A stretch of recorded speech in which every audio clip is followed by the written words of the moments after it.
G'day, I'm Dan. I'm one of the fabricators from here at Torqit in Newcastle. Today we've got the Maxtrax Toy Suzuki on the hoist. If you've seen it at the shows, you've seen it's already got our snorkel on it. So next is our airbox. I'm going to build a custom exhaust for it. And of course, then after that, we're going to get the tune on.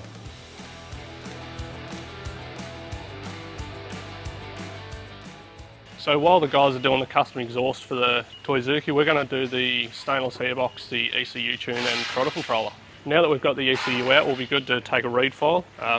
With most cars, we send you a tuning device that allows you to do it at home, but with the Jimny and a couple other models, we do have to take the ECU out. Okay, now we're going to take a read from the ECU, which is essentially a copy of the car's brain, how the car runs.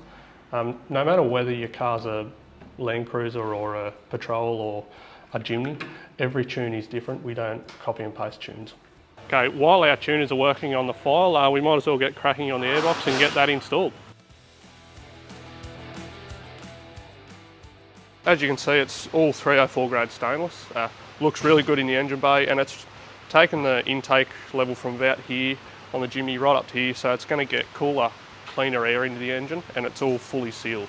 Next, we're going to do the pedal torque throttle controller. We do these for a wide range of cars, not only the Jimny. They are really easy to install and relatively affordable for your car. It's going to make it a whole lot better as a daily driver. The install process takes about 5 minutes, if that. All you got to do is find the top of your throttle. There's a plug, take the plug out, join our two in, and that's job done. Now that the tuning engineers are finished with the ECU file, we're going to load it back into the ECU. With the Jimny, you've got to load direct into the ECU, which requires taking it out of the car. If you had a Land Cruiser or a car similar to that, you'd get a device that looks like this. It loads in via the OBD port and tunes are stored on this. As usual, we'll get the tunes back by the ModuMap portal. This allows you to talk to the tuner and talk to him as to what you need the tune to do, as in what you use the car for, what modifications you've done to the car, so that the tune is perfectly suited to your car. Now that the ECU has been reflashed, we'll put it back in the Jimny. We've finished the airbox, the tune and the throttle controller now. We'll take it back over to the guys and let them finish up the exhaust.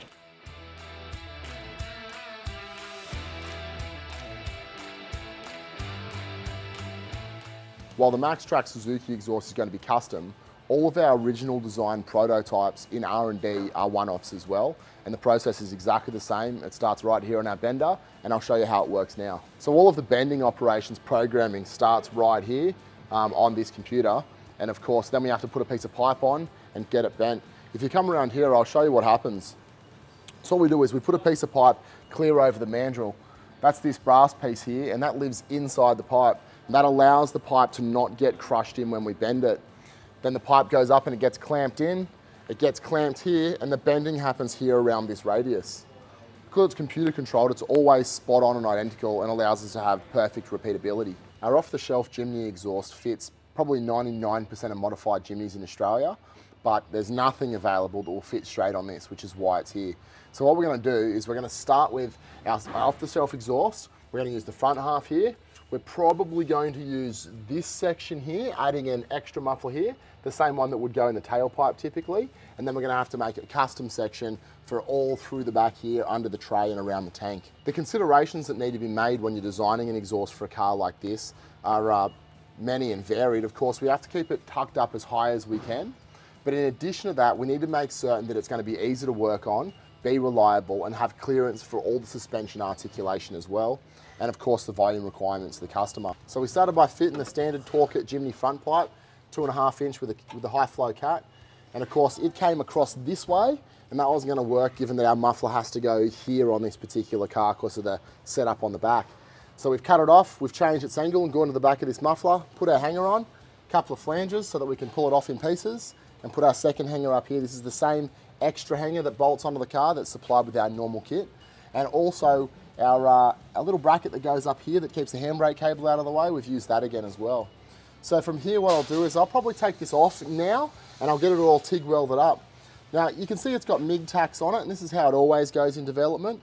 If this was going to get reproduced, which it won't because it's a one-off custom for this car, then we'd build jigs at this point, and that way we'd be able to replicate this exhaust with no MIG welding at all, just TIG, so it'd be really slick to look at. But this one will just TIG straight over these tacks, and it'll all look pretty slick when we're done.